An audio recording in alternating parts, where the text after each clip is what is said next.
শিলদালু। কিন্তু কিয়ামতের দিন আল্লাহ রাব্বুল আলামিন কাহ্হার রূপ ধারণ করবেন, রাগান্বিত মেজাজে চলে আসবেন। আল্লাহ পাক রব্বুল আলামিন একটা হুঙ্কার দিবেন, লিমানিল মুলকুল ইয়াউম লিল্লাহিল ওয়াহিদিল কাহ্হার।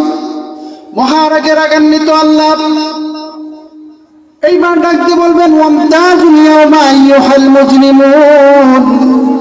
আল্লাহ পাক রব্বুল আলামিন বলবেন, ঈমানদাররা, নেককাররা বেঈমানদের থেকে আলাদা হয়ে যাও।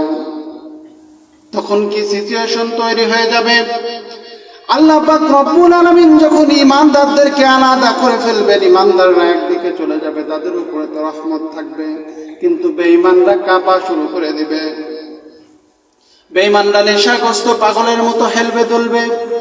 আল্লাহ পাক রব্বুল আলামিন যদি আমাদেরকে আজকে কঠিন আযাবের মধ্যে নিপতিত করেন, তাহলে আমাদের কি হবে সেই কথাটা আল্লাহ রব্বুল আলামিন বলেন, ইয়াউমা তারাউনাহা তাযহালু কুল্লু মুরদিয়াতিন আম্মা আরদাত ওয়া তাদাউ কুল্লু যাতি হামলিন হামলাহা ওয়া তারান নাসা সুকারা ওয়া মা হুম বিসুকারা ওয়ালাকিন্না আযাবাল্লাহি